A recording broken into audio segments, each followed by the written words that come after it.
وأقول في القرآن ما جاءت به آياته فهو الكريم المنزال. وأقول قال الله جل جلاله والمصطفى الهادي ولا أتأول. وجميع آيات الصفات أمرها حقا كما نقل الطراز الأول. وأرد عهدتها إلى نقالها وأصونها عن كل ما يتخيل.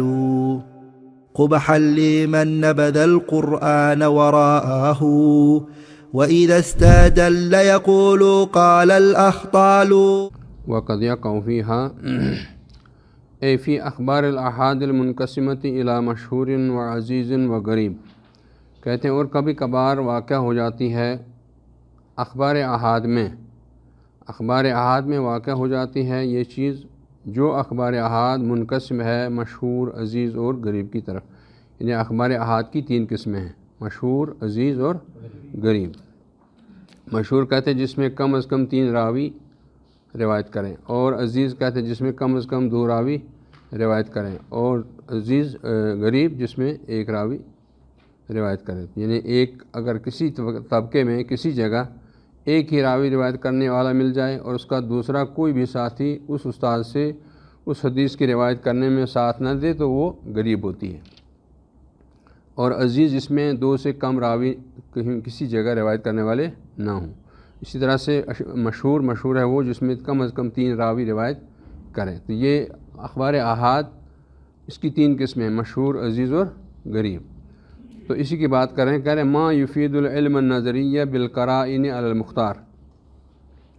اخبار احاد علمی نظری کا فائدہ دیتی ہے. یعنی اخبار احاد میں ایسی چیزیں بھی واقع ہوتی ہیں جس کی وجہ سے اس میں قرائن پائے جاتے ہیں، ان قرائن کی وجہ سے صحیح قول کے مطابق علمی نظری کا فائدہ دیتی ہے. خلاف لمن ابى ذلک، یہ ان لوگوں کے خلاف ہے جنہوں نے اس کا انکار کیا ہے. وہ کہتے ہیں کہ علمی نظری کا فائدہ نہیں دیتی ہے. اب کچھ لوگ کہتے ہیں علمی نظری کا فائدہ دیتی ہے اور کچھ لوگ کہتے ہیں کہ علمی نظری کا فائدہ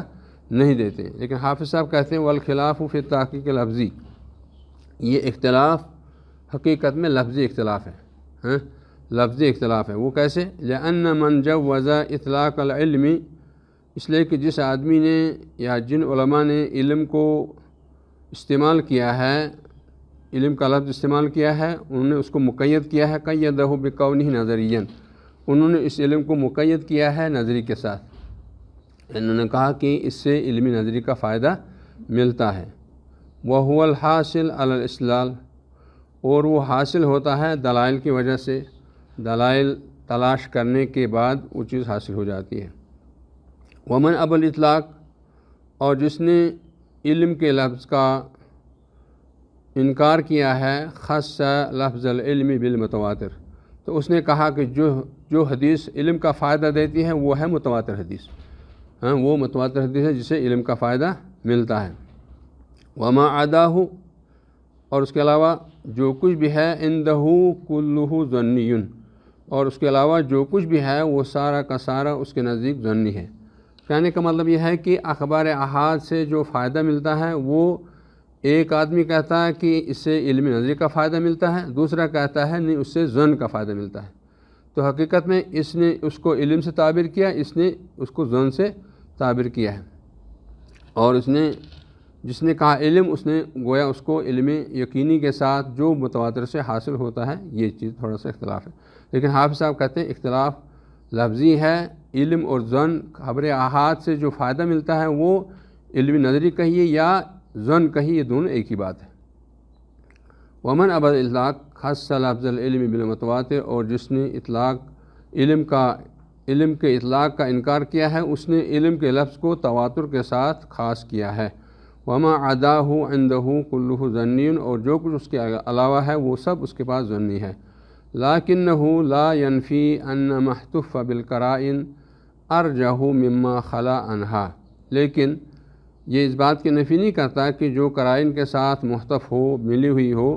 وہ حدیث بہرحال راجح ہے اس حدیث سے جس میں قرائن نہ پائے جاتے ہوں. یعنی خبر محتف بالقرائن راجح ہے اس حدیث کے مقابلے میں جس کے اندر قرائن نہ پائے جاتے ہوں۔ والخبر المحتف بالقرائن انواع، خبر محتف بالقرائن کی کئی قسمیں ہیں۔ نمبر 1 منہا ما اخرجہ الشیخان، ان میں سے ایک وہ ہے جس کو شیخان نے روایت کیا ہو، یعنی بخاری اور مسلم نے اس کو اس صحیحین میں لایا ہو، اس کو خبر محتف بالقرائن کہتے ہیں، اور یہ خبر محتف بالقرائن کی پہلی قسم ہے۔ مما لم یبلغ حد متواتر، جو حد متواتر کو نہ پہنچی ہو، حد تواتر کو نہ پہنچی ہو، تو ایسی حدیث خبر محتف بالقرائن کی پہلی قسم کہلاتی ہے۔ فإنه احتفت به قرائن، کوئی سوال کر سکتا ہے کہ اس حدیث کو خبر محتف بالقرائن میں پہلی نوع کیوں قرار دیا، جس کو صحیحین نے روایت، جس میں صحیحین میں روایت کیا گیا ہے؟ تو کہتے ہیں اس کی بھی وجہ ہے، اس کے بھی قرائن ہیں، اس کے بھی کچھ اسباب ہیں۔ نمبر 1 منہا جلالتہما فی ھذا الشان، اس فن میں ان کی جلالت، ان کا بلند مقام ہونا، اس طرح سے جو ہے یہ سب سے پہلی چیز ہے۔ وتقدمہما فی تمیز الصحیح علی غیرہما، اور اس طرح سے ان دونوں کا سبقت لے جانا، ان دونوں کا آگے بڑھنا، ان کو دونوں کا پہل کرنا صحیح کی تمیز کے بارے میں علی غیرہما، دوسرے احادیث پر، یعنی انہوں نے ہی سب سے پہلے صحیح اور ضعیف کے درمیان کام کیا ہے، صحیح اور ضعیف کے درمیان جو تمیز کی ہے وہ سب سے پہلے انہوں نے کیا ہے، اس وجہ سے سبقت کے لیے ایک مقام ہوتا ہے، تو اس وجہ سے بھی صحیحین کو پہلی نوع قرار دیا گیا ہے۔ پھر کریں وتلقی العلماء بکتابہما بالقبول، اس طرح سے علماء کا قبول کرنا ان دونوں کتابوں کو، علماء نے ان دونوں کتابوں کو قبول کیا ہوا ہے، اس لیے یہ بھی ایک وجہ بنتی ہے کہ اس کو نوع اول، اس کو پہلی نوع قرار دیا جائے۔ وہذا تلقی وحدہ، اور یہ ان حدیث کی دو کتابوں کا، یعنی صحیح بخاری اور صحیح مسلم کا تنہا قبول کرنا، یہ اقویٰ ہے، یہ زیادہ قوی ہے، فی افادت العلم، علم کے فائدہ پہنچانے میں، علم کا فائدہ دینے میں مجرد کثرت طرق القاصرہ عن التواتر، ان احادیث سے یا اس حدیث سے جس میں کثرت طرق پایا جاتا ہے لیکن اتنا کثرت طرق ہے کہ وہ حد تواتر کو نہیں پا رہا ہے، یعنی حد تواتر سے نیچے والی جو کثرت تواتر ہے، کثرت اسناد ہے، تو یہ اہم ہے اور اس کو اہل علم نے قبول کیا ہے، تو لہذا جب اہل علم نے اس کو قبول کیا اس وجہ سے اس کو پہلا نمبر دیا جائے گا۔ پھر آگے کہہ رہے ہیں الا ان ھذا یختص بما لم ینقضہ احد من الحفاظ مما فی الکتابین، البتہ اس سے یہ اخذ کیا جائے کہ یہ وہ حدیثیں ہیں جو صحیحین میں ہیں اور ان پر کسی حفاظ حدیث میں سے نقد نہیں کیا ہے۔ کچھ حدیثیں ایسی ہیں جن میں حفاظ حدیث نے نقد کیا ہے، یہ الگ بات ہے کہ اس نقد کے بارے میں پھر کلام کر رہے ہیں کہ وہ نقد درست ہے یا درست نہیں ہے، لیکن کلام کیا ہے، کسی نے کلام کیا ہے اور کہا ہے کہ یہ حدیث منتقد ہے، اس حدیث کو آپ الگ رکھ دیجیے۔ یعنی ایک قسم وہ حدیثیں جو احادیث منتقدہ ہیں جن پر حفاظ حدیث نے کسی طرح سے نقد کیا ہے، مما فی الکتابین، ان احادیث میں سے جو صحیحین میں پائی جاتی ہیں، وبما لم یقع التخالف بین مدلولیہ، اور اسی طرح سے ان حدیثوں کو اس سے مستثنیٰ کیا جائے جن حدیثوں کے مدلول کے درمیان تعارض ہے، تخالف ہے، مما وقع فی الکتابین، ان دو کتابوں میں، حیث لا ترجیح لاستحالۃ ان یفید المتناقضان العلم بصدقہما من غیر ترجیح لاحدہما الآخر، اور دوسری وہ حدیثیں جو احادیث متعارضہ ہیں لیکن ان متعارضہ احادیث کے درمیان ترجیح دینا ممکن نہیں ہے، وہ دونوں برابر ہیں اور ان کے درمیان کوئی وجہ ترجیح نہیں ہے، ان دو قسم کی حدیثوں کو الگ رکھ دیجئے۔ اس کے علاوہ جتنی بھی حدیثیں ہیں وہ ساری کی ساری حدیثیں صحیح ہیں، اور وہ ساری کی ساری حدیثیں اسی لیے نوع اول میں آ گئی ہیں، اس لیے کہ خبر محتف بالقرائن میں پہلی نوع وہ ہے جس کو صحیحین نے روایت کیا ہو، اور صحیحین کی روایت کرنے کا معنی یہ ہے کہ تمام امت نے ان دو کتابوں کو قبول کیا ہے، تو ان دو کتابوں کو پوری امت نے قبول کیا ہے، تو پوری امت کا قبول کرنا یہ سب سے زیادہ قوی اور مضبوط حجت ہو سکتی ہے کہ جو خبر محتب بالقرائن بن سکتی ہے۔ تو اس طرح سے انہوں نے جو ہے خبر محتب بالقرائن میں پہلی نو ما اخرج الشیخان فی صحیحہما اس کو قرار دیا ہے، یہ ہوگی پہلی نو۔ تو پہلی نو کے بارے میں یہ کلام ہے۔ وما عدا ذالک، پھر کہہ رہے ہیں ان دو احادیث کو چھوڑ کر، یہ دو قسم کی احادیث، ایک ہے متعارض حدیثیں اور ایک ہے وہ حدیثیں جن پر حفاظ حدیث میں سے کسی نے کلام کیا ہے، جس میں سے امام دارقطنی ہیں، انہوں نے حدیث صحیحین میں کلام کیا ہے۔ 32 حدیثیں ایسی ہیں جو متفق علیہ ہیں، جن پر حافظ حدیث امام دارقطنی نے کلام کیا ہے۔ 78 حدیثیں ایسی ہیں جو صحیح بخاری میں ہیں، صرف 78 حدیثیں جو صحیح بخاری میں ہیں جس پر دارقطنی نے نقد کیا ہے، اور 100 حدیثیں ایسی ہیں جو صحیح مسلم میں ہیں، تنہا صحیح مسلم میں اس کا جو ہے اس پر بھی نقد کیا ہے۔ تو اس طرح سے 100، 78 اور 32 کتنے ہو گئے؟ یہ پورے ملا کر کے 210 ہو گئے۔ تو 210 حدیثیں صحیحین میں ہیں جن پر امام دارقطنی نے نقد کیا ہے۔ تو ان احادیث کے بارے میں پھر آگے چل کر کے لوگوں نے اس کا جواب دیا ہے، حافظ دارقطنی کو جواب دیا ہے کہ تمہارا یہ کہنا کہ صحیحین کے اندر یہ حدیثیں ضعیف ہیں یا ان پر نقد جو آپ نے کیا، آپ کا نقد درست نہیں ہے۔ اس میں اجمالی بات یہ ہے کہ سب سے پہلے جب دو قول آ جاتے ہیں کسی چیز کے بارے میں، تو بخاری اور مسلم کے قول کو ترجیح حاصل ہے بمقابلے دوسرے لوگوں کے،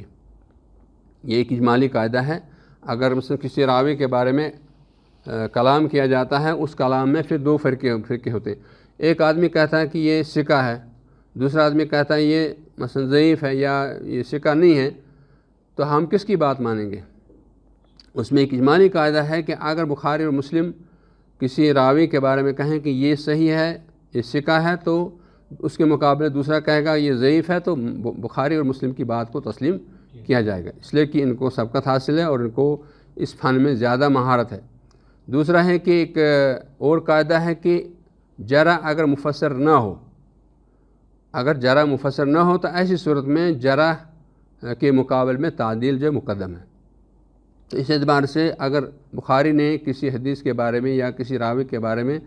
کہا ہے کہ یہ ثقہ ہے اور اس کے بعد دارقطنی آ جائے وہ کہے گا کہ یہ ثقہ نہیں ہے، تو کس کی بات کو مانا جائے گا؟ ظاہر سی بات ہے، سیدھی سی بات ہے کہ بخاری کی بات کو تسلیم کیا جائے گا یا مسلم کی بات کو تسلیم کیا جائے گا۔ تو یہ ایک الگ مستقل مسئلہ ہے کہ ان احادیث کے بارے میں علماء نے امام دارقطنی کے نقد کو رد کیا ہے کہ آپ کے جو نقد کرنے کا سلسلہ ہے وہ ضعیف اور قواعد ضعیفہ پر منحصر ہے، لہذا آپ کی جو جرح ہے وہ صحیح نہیں ہے۔ تو اس طرح سے جواب دیا تھا، حافظ صاحب نے جواب دیا ہے، حافظ ابن حجر رحمہ اللہ نے جواب دیا ہے ایک ایک کر کے حدیثوں کا، یعنی 78 حدیثیں جو تنہا ہیں صحیح بخاری میں اور وہ حدیثیں جو 32 حدیثیں متفق علیہ ہیں، تو ان احادیث کا جواب دیا حافظ ابن حجر رحمہ اللہ نے فتح الباری میں ایک ایک کر کے، یعنی تمام ان احادیث کو لیا ہے۔ سب سے پہلی حدیث کون سی ہے صحیح بخاری میں جس پر دارقطنی نے رد کیا ہے، دوسری کون ہے، تیسری کون ہے، اسی طرح سے وہ ساری حدیثیں جو ہے فردن جو ہے امام حافظ بن حجر رحمہ اللہ نے دارقطنی کا جواب دیا ہے۔ اسی طرح سے امام نووی نے صحیح مسلم میں جو حدیثیں پائی جاتی ہیں جن پر دارقطنی نے رد کیا ہے اس کا جواب جو ہے امام نووی رحمہ اللہ نے دیا ہے۔ اس کے علاوہ جو ہے ڈاکٹر ربیع ہادی مدخلی نے اس پر ایک رسالہ لکھا ہے، دکتورہ کا رسالہ ہے، بین الامامین دارقطنی اور صحیح امام مسلم کے درمیان، تو اس پر بھی انہوں نے بھی اس کا جواب دیا ہوا ہے۔ تو لہٰذا لیکن اس میں جو ہے النوع الاول جو بتایا ہے وہ صحیحین کی وہ حدیثیں جو احادیث منتقدہ کو چھوڑ کر اور احادیث متعارضہ کو چھوڑ کر، تو وہ سارے کے سارے جو ہے النوع الاول میں آ جاتی ہیں، اور یہ خبر محتب بالقرائن تو ایک قرینہ بن گیا کہ خبر واحد جو فائدہ دیتی ہے تو محتب بالقرائن کی وجہ سے، ان قرائن کی وجہ سے وہ علم نظری کا فائدہ دے دیتی ہے، تو اس کا فائدہ مل جاتا ہے۔ تو اس طرح سے اس کی ایک مضبوط حیثیت بن جاتی ہے، مجموعی طاقت بن جاتی ہے، جس کی وجہ سے علم نظری کا فائدہ مل ہی جاتا ہے۔ البتہ جن لوگوں نے علم کا انکار کیا انہوں نے کہا یہ ظن کا فائدہ، تو حافظ صاحب نے کہا کہ حقیقت میں یہ لفظی اختلاف ہے، یہ لفظی جنگ ہے، حقیقت میں مقصد ایک ہی ہے۔ مقصد کیا ہے؟ مقصد یہ ہے کہ اس سے علم کا فائدہ ملتا ہے، کسی نے اس کو علم نظری سے تعبیر کیا اور دوسرے نے اس کو ظن سے تعبیر کیا، بس فرق اتنا ہی ہے۔ پھر آگے کہ وما عدا ذالک فالاجماع حاصل علی تسلیم صحتہ، ان دو قسم کی احادیث کے علاوہ جتنی حدیثیں ہیں ان پر اجماع حاصل ہے، ان کے صحیح ہونے پر ان کو صحیح مانا گیا ہے۔ پھر آگے کہا فَإِنْ قِيلَ إِنَّمَا اتَّفَقُوا عَلَى وُجُوبِ الْعَمَلِ بِهِ عَلَى صِحَتِهِ، اگر یہ کہا جائے کہ اتفاق تو ہے اس بات پر کہ اس پر عمل کرنا واجب ہے، نہ کہ اس کے صحیح ہونے پر، یعنی صحیحین کی جو احادیث ہیں ان پر عمل کرنا واجب ہے، نہ یہ کہا جائے کہ صحیحین کی حدیثیں ساری کی ساری صحیح ہیں، ایسا نہیں کہا جائے گا۔ لیکن حافظ صاحب کہتے ہیں نہیں، ایسا نہیں ہے، منع نہ ہو، ہم اس کا دفاع کریں گے اور ہم بتائیں گے کہ نہیں ایسا مت کہو، بلکہ یہ کہو کہ صحیحین کی احادیث صحیح ہیں، یہی زیادہ صحیح ہے۔ کہتے وسند المنع انہم متفقون علی وجوب العمل بکل ما صح، سند منع یہ ہے، یعنی دفاع کرتے ہیں، کہتے ہیں اس کا جواب یہ ہے کہ تمام لوگ متفق ہیں وجوب عمل پر، یعنی عمل کرنا واجب ہے ہر اس حدیث پر جو صحیح ہو، ولو لم یخرج الشیخان، اگرچہ اس کو بخاری اور مسلم نے نہ بھی روایت کیا ہو، اگر بخاری اور مسلم سے باہر بھی حدیثیں ہیں، خارج صحیحین حدیثیں صحیح ہیں اور وہ صحیح حدیثیں قابل عمل ہیں، ان پر عمل کرنا واجب ہے۔ لہٰذا یہ کہنا کہ صرف وہ حدیثیں جو صحیح بخاری مسلم میں ہیں ان پر عمل کرنا واجب ہے، ایسا نہیں کہیں گے۔ ہم یہ کہیں گے کہ ہر حدیث جو صحیح ہو، چاہے وہ صحیحین کے اندر ہو یا صحیحین سے باہر ہو، اس پر عمل کرنا واجب ہے۔ لہٰذا اس سے پتہ چلا کہ معنی یہ ہوا کہ صحیحین کی احادیث صحیح ہیں، صحیحین کی احادیث صحیح ہے، یہی اصل مسئلہ ہے۔ اس لیے اگر ہم ایسا کہیں گے تو پھر فَلَمْ يَبْقَ لِلصَّحِيحَيْنِ فِي هَذَا مَزِيَّةٌ، پھر صحیحین کے لیے کوئی فضیلت، کوئی خصوصیت باقی نہیں رہتی ہے جب تک کہ ہم یہ نہ کہیں کہ صحیحین کے اندر جتنی حدیثیں وہ ساری کی ساری صحیح ہیں، تب جا کر کے ان کی فضیلت ظاہر ہو رہی ہے۔ اس لیے کہ بات پر اجماع ہے، والاجماع حاصل علی ان لہما مزیۃ فیما یرجع الی نفس الصحہ، جبکہ اجماع اس بات پر حاصل ہو چکا ہے کہ صحیحین کی احادیث صحیح ہیں، صحیحین کی فضیلت ہے، اور وہ فضیلت کیا ہے؟ فضیلت کا دار مدار صحیحین کی احادیث کے صحیح ہونے پر ہی ہے، تو یہ اصل مسئلہ ہے۔ پھر آگے کہہ رہے ہیں وَمِمَّنْ صَرَّحَ بِإِفَادَةِ مَا خَرَّجَهُ الشَّيْخَانِ الْعِلْمَ النَّظَرِيَّةَ، اور ان لوگوں میں سے جنہوں نے اس بات کی صراحت کی ہے کہ صحیحین کی احادیث علم نظری کا فائدہ دیتی ہیں، علم حدیث صحیحین کی احادیث علم نظری کا فائدہ دیتی ہیں، اس بات پر جو ہے بعض لوگوں نے کہا کہ صراحت کے ساتھ کہ ایسا ہے، اور وہ ہیں استاد ابو اسحاق الاسفرائینی، ابو اسحاق اسفرائینی نے بھی یہ بات کہی ہے۔ ومن ائمۃ الحدیث، اور ائمہ حدیث میں سے ابو عبداللہ الحمدی ہیں، ابو عبداللہ الحمدی ہیں، وہ کہتے ہیں کہ علم نظری کا فائدہ وہ تمام احادیث دیتی ہیں جو صحیحین کے اندر پائی جاتی ہیں۔ اسی طرح سے وہ ابو الفضل بن طاہر وغیرہما، اس کے علاوہ ابو الفضل بن طاہر بھی ہیں اور ان کے علاوہ بہت سارے لوگ ہیں۔ تو یہ ایک جواب۔ دوسرا یہ بتایا وَيَحْتَمِلُ أَن يُقَالَ، اس بات کا بھی احتمال ہے کہ کہا جائے، کیا کہا جائے؟ المزیۃ المذکورۃ کون احادیثہما اصح الصحیح، ہاں یہ بھی کہا جا سکتا ہے کہ صحیحین کی احادیث تمام احادیث کے ذخیرے میں سب سے زیادہ صحیح ہیں، یہ بھی کہا جا سکتا ہے، اور یہ درست بھی ہے۔ جیسے آپ نے دیکھا ہوگا، پڑھا ہوگا، سنا ہوگا کہ صحیح احادیث کے 7 مرتبے، صحیح احادیث کے 7 مرتبے، ان میں سے 6 کا تعلق کس سے ہے؟ 6 کا تعلق بخاری مسلم ہی سے ہے۔ تو اس سے یہ بھی پتہ چلتا ہے کہ دوسری احادیث کے مقابلے میں صحیحین کی احادیث زیادہ صحیح ہیں۔ وہ زیادہ صحیح اس وجہ سے بھی ہیں کہ امت کا ان احادیث پر اجماع ہے کہ یہ صحیح ہیں، اس لیے ان کو احادیث اصح صحیح بھی کہا جا سکتا ہے۔ یہ بھی ایک فضیلت صحیحین کے لیے ہو جاتی ہے۔ ومنہا المشہور، ان میں سے مشہور بھی ہے، یہ اب ہے النوع الثانی، دوسری نوع ہے مشہور۔ مشہور کس کو کہتے ہیں؟ مشہور کا معنی یہ ہے کہ جس میں کم از کم 3 راوی ہوں،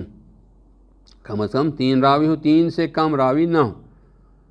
تو اس میں بھی پھر آگے ایک بات بڑھائی، کہا اذا کان لہ طرق متباینہ، جب اس کے الگ الگ سندیں ہوں، حدیث مشہور ہو اور اس کی الگ الگ سندیں ہوں، اور وہ سندیں سالمۃ من ضعف الرواۃ، وہ حدیثیں صحیح سالم ہوں، محفوظ ہوں روات کے ضعف سے، ان میں سے جو روات پائے جاتے ہیں وہ سارے کے سارے روات ضعف سے خالی ہوں، وہ سارے کے سارے روات ثقات ہوں، اور وہ حدیث والعلل، اور علت سے بھی خالی ہو، کوئی علت میں نہ پائی جائے، جس علت کی وجہ سے حدیث مجروح ہوتی ہے ایسی علتوں سے وہ صحیح سالم اور پاک ہو اور وہ مشہور ہو۔ تو مشہور ہونے کا مطلب انہوں نے اندر دیا کہ تعداد کے اعتبار سے بھی جتنی تعداد بڑھ جائے گی روات کی تو اس سے جو ہے دوسرے کے مقابلے میں ان کی ترجیح حاصل ہو جائے گی۔ ظاہر سی بات ہے اگر دو ثقہ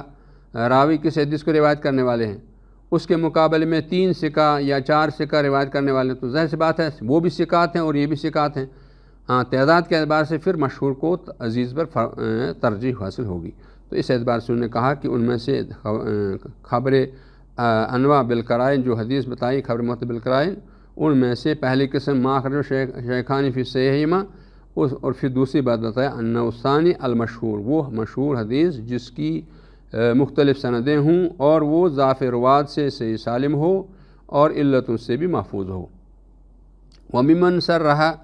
بافادۃ العلم النظریہ، ان لوگوں میں سے وہ لوگ جنہوں نے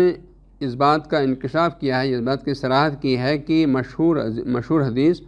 علم نظری کا فائدہ دیتی ہے، وہ مشہور حدیث جس کی کئی سندیں ہوں اور وہ ضعف روات سے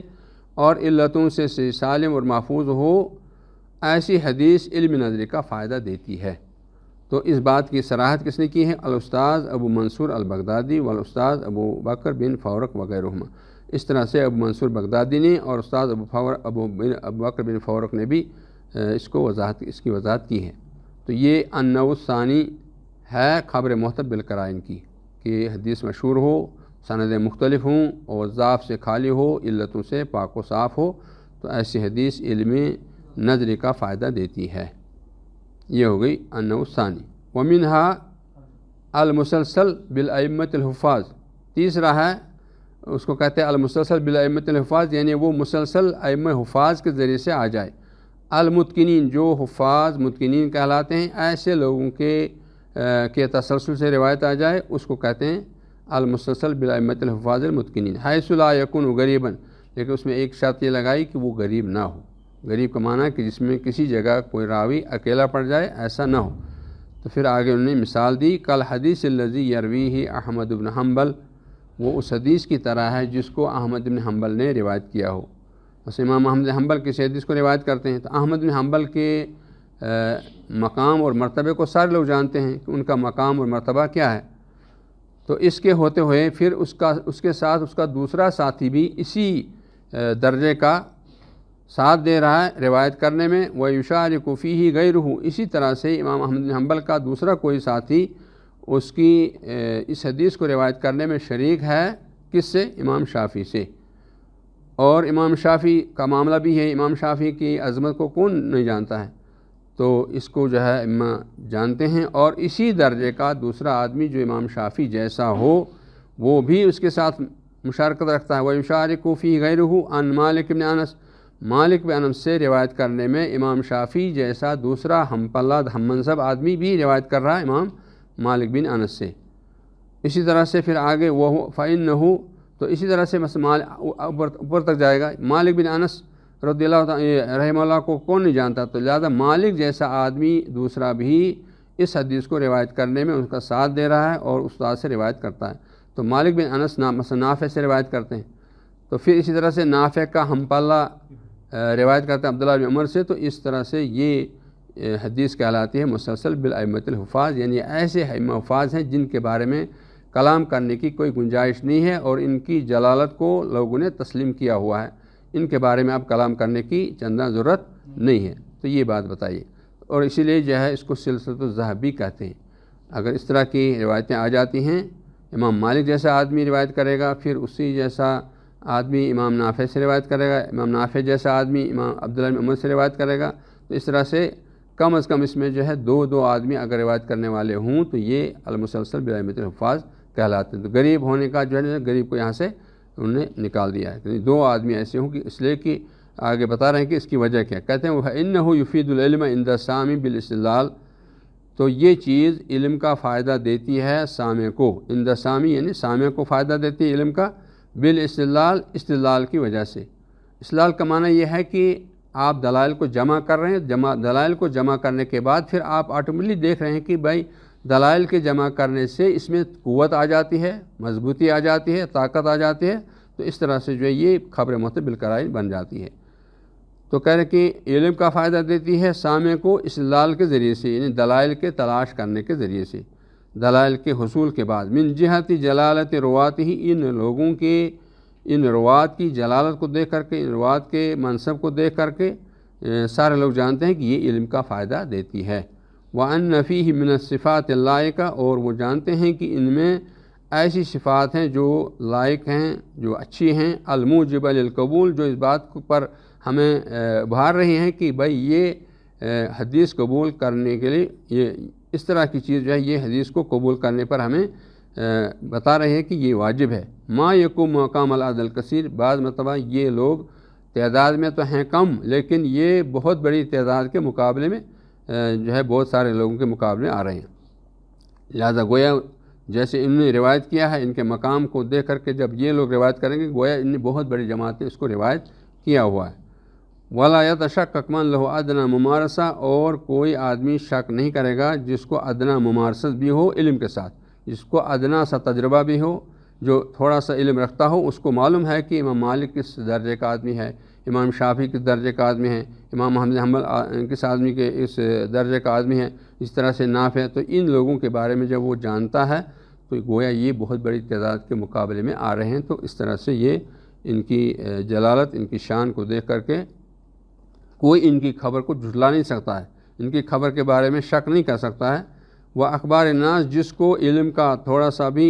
تجربہ ہو، تھوڑی سی مہارت ہو، یا لوگوں کے اخبار کے ساتھ، لوگوں کے حدیث سے وہ منسلک ہو، ان مالکا مثلا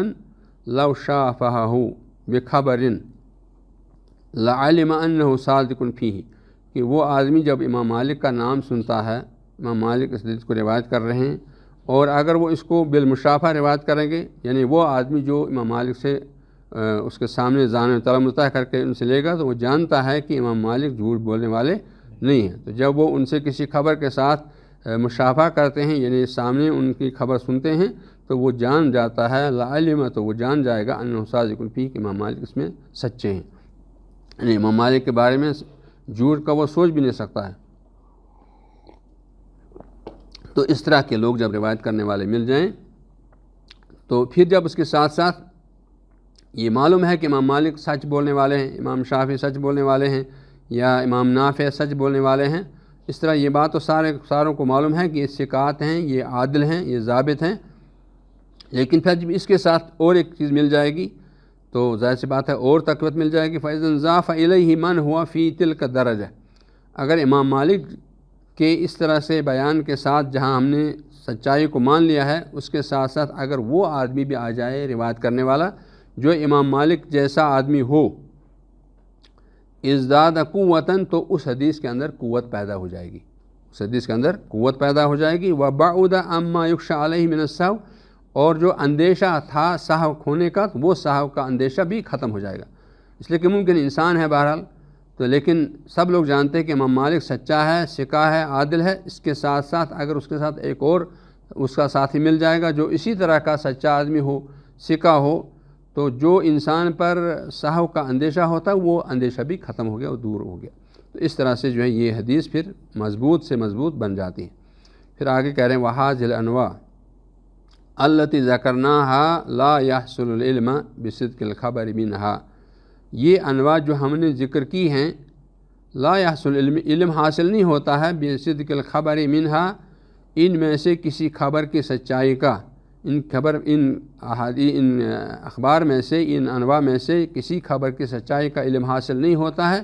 مگر کس کو؟ الا للعالم، لیکن وہ اس آدمی کو حاصل ہوگا جو عالم ہوگا، بالحدیث، حدیث کیوں؟ اس لیے کہ اس کا تعلق جو ہے علم نظری سے ہے۔ علم نظری کا معنی یہ ہوا کہ جب آپ دیکھیں گے، تحقیق کریں گے، تتبع کریں گے، ان کی سند کو جمع کریں گے، تو ان کی سند کو جمع کرنے کے بعد آپ کو علم حاصل ہو رہا ہے، تو اس علم کو کہتے ہیں علم نظری۔ دوسرا ہے علم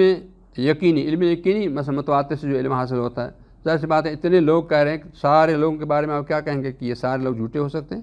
اتنے لوگوں کا جھوٹا ہونا ممکن اور محال ہے، لیکن علم نظری یہ ہے کہ آپ تحقیق کر رہے ہیں، کتابیں پڑھ رہے ہیں، سندیں جمع کر رہے ہیں، آپ نے بہت سارے سندیں جمع کی ایک حدیث کے بارے میں، تو آپ کو پھر ہو جاتا ہاں یہ حدیث جو ہے یہ صحیح ہے، اس لیے کہ بہت سارے لوگوں نے اس کو روایت کیا ہوا، تحقیق کیا، تو اس کے بعد اس لیے کہتے ہیں کہ ان انواع کا علم حاصل اس کو ہوگا جو علم جانتا ہے جس کو علم کی حدیث کے بارے میں علمیت ہے۔ تو کہتے ہیں یہ اس کا فائدہ صرف اس آدمی کو ملتا ہے جو عالم بالحدیث ہو، المتبحر فی، جو اس میں تبحر رکھتا ہو، گہرائی رکھتا ہو۔ اسی طرح سے العارف باحوال الروات، جو روات کے حالات سے واقف ہو۔ اسی طرح سے المطلع علی العلل، جو علتوں پر اطلاع رکھنے والا ہو۔ اور علتوں پر اطلاع رکھنے والا جب آدمی ہوگا تو سمجھے وہ بہت اونچا آدمی ہوگا، اس لیے کہ علتوں کو جاننے والا بہت بڑا عالم ہونا چاہیے، وہ جہابذہ ہونا چاہے۔ اور جیسے علتوں کے بارے میں آیا کہ علتوں کا معاملہ یہ ہے کہ اگر آپ کسی آدمی سے پوچھیں گے وہ بھی بتائے گا کہ اس حدیث کے اندر علت ہے، آگے چل کر کے کسی اور جگہ اس کے ساتھ کوئی تعلق نہ ہو، دوسرے ملک میں جائیں گے تو وہاں وہ آدمی بھی کہے گا کہ بھائی اس کے اندر علت پائی جاتی ہے۔ آپ تیسرے ملک میں جائیں گے اور کسی ملک میں جائیں گے تو وہاں وہ بھی کہیں گے کہ بھائی اس میں کوئی علت ہے۔ تو اس طرح سے یہ علت جو ہے اس کا علم بہت اونچے قسم کے عالموں کا، جن کو طبقات اور کیا نام ہے صفات اور جرح تعدیل ان ساری چیزوں کا علم ہوتا ہے، یہ اسی آدمی کو اس چیز کی جو ہے علم حاصل ہوتا ہے، اس کی تحقیق جو ہے اسی کو ہوتی ہے۔ یہ ایسا ہے جیسے قصۂ رفیقہ ہے، یعنی وہ سنار کے پاس آپ جا کر کے کیا کہیں گے؟ آپ اس کو کہیں کہ یہ ہمیں یہ بتائے کہ یہ سونا یہ کیا نام ہے اچھا ہے یا خراب ہے، پھر اس کے بعد بتائے گا یہ سونا جو ہے یہ آپ کا یہ خراب ہے، آپ اس کو کہیں گے کہ آپ مجھے دلیل دیجئے کہ اس کو خراب کیسے، تو وہ آپ کو سمجھائے گا کہ نہیں؟ تو لیکن اس کے پاس کوئی، یعنی آپ اس کو یہ نہیں کہیں گے کہ آپ مجھے دلیل دیجئے تب میں مانوں گا، نہیں، آپ اس پر یقین کر لیتے، اس لیے کہ اس کو اس چیز کی مہارت ہے۔ تو علماء جو ہے وہ علتوں والے جو علماء ہیں وہ سب سے سمجھیے بلند پائے کے علماء ہوتے ہیں۔ تو اس طرح سے یہ علم جو ہے یہ خبر انواع کا، یہ انواع الخبر المحتب قرائن کے جتنے بھی انواع ہیں ان کا علم رکھنے والا، جو گہرا علم رکھنے والا ہو، وہی ان چیزوں کو حاصل کر سکتا ہے۔ تو کہتے ہیں المطلع علی العلل وکون غیرہ لا یحصل له العلم بصدق ذلک لقصورہ۔ تو اس طرح سے اس کا معنی یہ ہوا کہ ان کے علاوہ اس طرح کے عالم کے علاوہ جو علم حاصل نہیں ہوتا ہے، وہ اس بات کی نفی نہیں کرتا کہ اس کو علم حاصل نہیں ہوتا بصدق ذلک، اس کی سچائی کا، لقصورہ عن الاوصاف المذکورہ، یعنی اس آدمی کو علم حاصل نہیں ہوگا اس لیے کہ وہ ان اوصاف مذکورہ سے خالی ہوگا،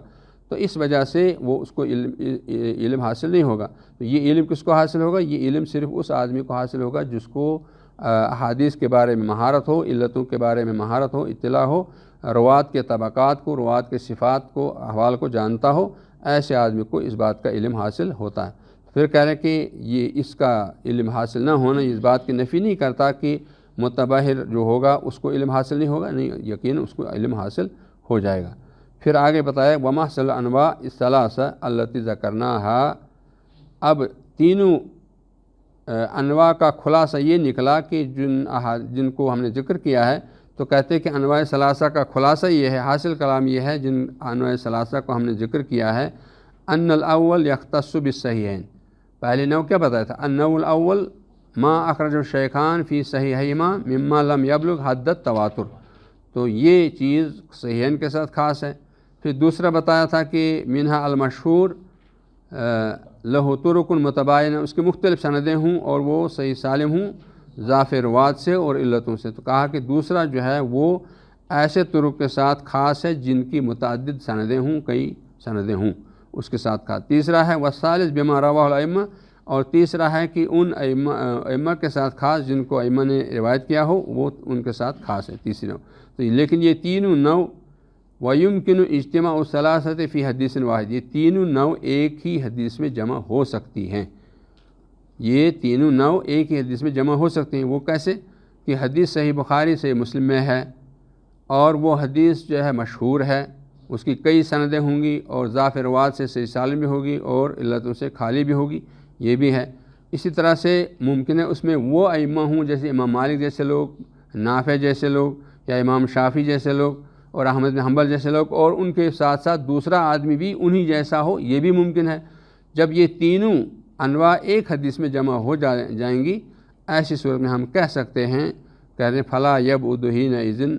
القطع بصدقہ، ایسی صورت میں ہم یہ بھی کہہ سکتے ہیں کہ بعید نہیں ہے کہ ہم یہ کہیں گے کہ یہ حدیث قطع کا فائدہ دیتی ہے، یعنی علمی نظری کے مقابلے میں پھر ایسی احادیث کے بارے میں کہا جا سکتا ہے یہ حدیثیں علم قطعی کا فائدہ دیتی ہیں، علم ضروری کا فائدہ دیتی ہیں، علم یقینی کا فائدہ دیتی ہیں، جب یہ تینوں ایک جگہ جمع ہو جائیں۔ وہ اس کا مطلب یہ ہے کہ اگر اس کے ساتھ جو ہے وہ قرائن پائے جائیں گے، جو قرائن کبھی کبھی جو ہے حدیث میں فائدہ دیتے ہیں، وہ قرائن جتنے جمع ہو جائیں گے اتنی اس حدیث کی قوت بھی بڑھ جاتی ہے۔ واللہ عالم، اللہ تعالیٰ باقی زیادہ بہتر جاننے والا تو وہی ہے۔ تو اس کا مطلب خلاصہ یہ ہوا کہ انواع خبر محتمل قرائن کی 3 قسمیں ہیں، خبر محتمل قرائن کی 3 قسمیں ہیں، اور خبر محتمل قرائن کے مقابلے میں وہ حدیث جس کے اندر قرائن نہ پائے جاتے ہوں، خبر محتمل قرائن بہرحال اس کے مقابلے میں راجح ہے اور زیادہ طاقت والی ہے، زیادہ اس کے اندر قوت پائی جاتی ہے۔